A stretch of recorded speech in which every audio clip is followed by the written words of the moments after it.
Hi, friends. Today I want to share a new story with you. Hope you enjoy it. Your brother earned that new car. At least he visits, Dad said as he gave me some car parts. I smiled and said, cool, then he can pay your bills this month. The next day, I took my name off all their bills, and then the panic began. Hey, Reddit, growing up, it was always clear that my brother was the favorite. I was the one who stayed home, helped out when money was tight, fixed things around the house, bought food, and made sure everything ran smoothly when times were hard.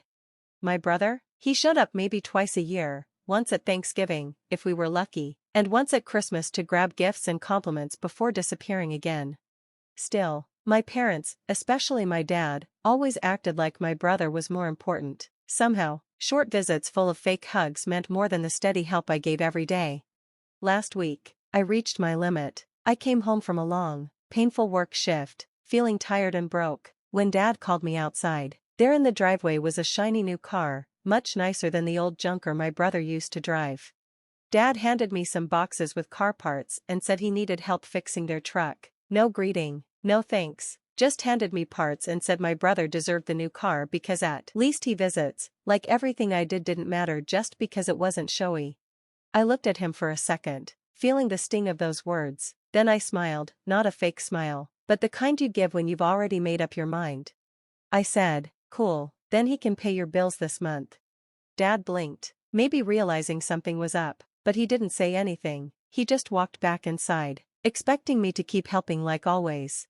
That night, while they relaxed watching TV, probably telling someone about the new car, I sat at my computer, pulling up every utility bill with my name on it: water, electric, internet, gas, all tied to my credit card, all coming out of my bank account. Years ago, they asked me to help, said it would be just for a little while, but that turned into forever, because I made it easy for them.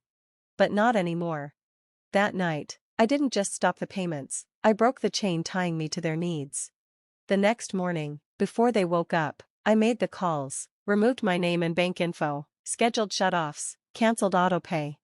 It felt like cutting 100 little strings that had been holding me back for years. I packed a bag, grabbed my laptop and important papers, and walked out. No drama, no yelling, I just left, quiet and calm, like a storm moving out, leaving the mess behind. The silence said more than yelling ever could. By noon, things started to fall apart. First, I got a few missed calls. Then, my mom started texting like crazy. Why wasn't the internet working? Was the water turned off? Did I know what was going on? They needed help, right away. My dad went from confused to angry in minutes. His last text said, "You better fix this." I looked at it, smiled, and turned my phone on silent. I could imagine him stomping around the house, red-faced, gripping his phone like yelling at it would make me come back. That evening, my brother got pulled in. Dad called him, probably hoping he'd save the day like I always did. But my brother only cares about looking good. He wasn't going to spend his own money unless he could take credit for it. So, instead of helping, he made excuses, said he was busy, maybe he'd help next week, maybe, no promises. They were shocked. They couldn't believe their favorite son wouldn't step up when things went wrong.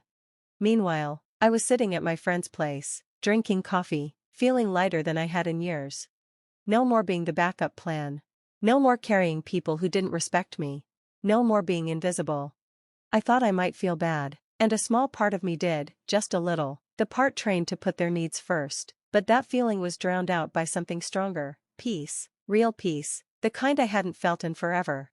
I realized that if I had stayed just one more day, they would have kept draining me until I had nothing left. Later that night, I lay on the couch thinking about all the years I had given up for them, the jobs I took just to cover their debts, the vacations I canceled because of emergencies, the friendships I let die because they made me feel guilty for having a life. I saw the truth clearly. I had spent my life patching holes in a sinking ship they didn't even try to fix. It was never just about the bills, it was about everything they took from me without a second thought. The next morning, I woke up to more messages. Not just from my mom, this time it was my aunt, uncle, and some family friends. My parents had been busy turning me into the villain, saying I was selfish, that I abandoned them. They begged, guilt-tripped, and tried to shame me into coming back. It might have worked once. But now, I just felt sad. Sad that they couldn't see how much I'd done for them, that they only cared now because I finally said no. That afternoon, I walked to a local office and made it official. I took my name off their emergency contacts. I ended my role as co-signer. I closed the joint bank account they begged me to open just to make things easier. Each form I signed felt like a quiet goodbye to a life I no longer owed them. I wasn't just walking away. I was closing the door, locking it, and throwing away the key. That night, one last message came in from my mom. This one wasn't angry, it was sad. Please come home. We don't know what to do. We need you, not your brother, you. I looked at it, and for a second, all the years of being needed pressed on me. Then I turned my phone face down on the table. Because this time, their problems weren't mine to solve. For the first time, I didn't rush to fix everything, I let them sit with the mess they made. And as I sat in the quiet, in a space that finally felt like mine, I knew one thing. This was just the start. They thought losing the utilities was bad. They had no idea what was coming next.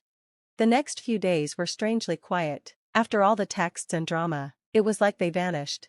But I knew them. I knew what silence meant. They were hiding, waiting, scheming, figuring out their next move. For a moment, I thought they might show up at my friend's door. But they didn't. Maybe, just maybe, they finally realized I wasn't falling for the same tricks anymore. And honestly, life without their weight on my back felt amazing. For once, I had money left over after paying just my bills. For once, I had time to think about me. I applied for a better job. I started working out again. I even reached out to old friends I'd lost touch with because I'd been too busy being the family's fixer. Every small thing I did for myself felt like taking back a piece of me they had taken for years. I didn't even realize how much of who I was had been wrapped around helping them, until I finally stepped away. But being free wasn't always easy. About a week later, I got a call from an unknown number. I knew I shouldn't, but I answered. It was my dad. He sounded tired and stressed, like he was barely holding it together. He told me the bills were piling up, the internet still wasn't working, the water was about to be shut off, the car insurance had lapsed. They had counted on me for so long, and now things were falling apart. But he didn't ask me to help. He told me to, like it was still my job, like nothing had changed. I listened quietly. I didn't feel angry. I didn't even feel sad. It was like I was watching someone else's life, not mine. When he was done talking, I asked him one question. Why do you think I owe you anything? There was a long silence. I could almost hear him trying to come up with a reason that didn't sound selfish. He finally mumbled something about family, about how kids should take care of their parents, about how I should be thankful for the roof they gave me when I was growing up. I let him finish, then I said, calmly, being thankful doesn't mean being your servant. Giving me a place to live when I was a kid wasn't a favor, it was your job as a parent. Loving your family doesn't mean ruining your own life for people who only see you as a paycheck. Then I hung up. And that moment changed everything. They finally understood I wasn't coming back. No more saving them in the middle of the night. No more fixing their messes. No more giving up my peace and future just to keep them comfortable. A few days later, my aunt messaged me. She said my parents had gone to a local social service agency for help. She didn't sound happy about it. Maybe she thought it was shameful. But I didn't feel joy or shame. I felt relief. They were finally standing on their own, even if it meant they had to hit rock bottom to do it. My brother stayed away. He was great at showing up for holiday photos, but not so great when the bills needed paying and the lights were about to go out. He made it clear, he wasn't going to step in or change his life to help. In a strange way, I felt a little bad for him. My parents put him on a pedestal but never taught him how to be strong. Now, when they needed real support, he didn't know how to give it. And they were paying the price for living in a fantasy. A few months later, I moved into a tiny apartment, just mine. I decorated it the way I liked. No one rolled their eyes or told me I was being wasteful. I bought secondhand furniture, cooked my own meals, and paid my own bills. It wasn't fancy, but it was peaceful. No slamming doors, no guilt, no fake smiles at dinner. Just me, finally living life on my terms. I could breathe again, really breathe, without feeling like I was drowning in guilt. One day, I ran into a family friend at the grocery store. She looked shocked to see me. She asked if it was true I had left my parents, that they were struggling without me. I looked her in the eye and said, "No, I didn't leave them, I just stopped letting them leave me." She didn't know what to say, she mumbled something and walked away. And in that moment, I felt a deep sense of peace. Because I finally understood something important. People will always talk. They'll judge, they'll twist your story. But they haven't lived your life. They haven't carried your pain. They don't get to tell you how to feel about finally choosing yourself. Walking away wasn't about punishing anyone. It wasn't about revenge. It was about saving myself. It was about choosing to live instead of slowly fading while trying to please people who never saw my worth. It was about realizing that love without respect isn't love, it's control. It took me way too long to learn that. But once I did, there was no going back. 6 months later, I got the last message I'd ever received from them. It was short. We hope you're well, we miss you. No demands. No guilt. No pressure. Just a quiet sign that they finally knew things had changed for good. I didn't answer, not because I hated them, but because I finally loved myself enough to keep the door closed. Some things, once healed, should never be reopened. And as I sat in my little apartment that night, lights glowing outside, sipping tea in complete silence, I realized something powerful. I didn't lose a family. I found myself. And that was worth every step I took to walk away.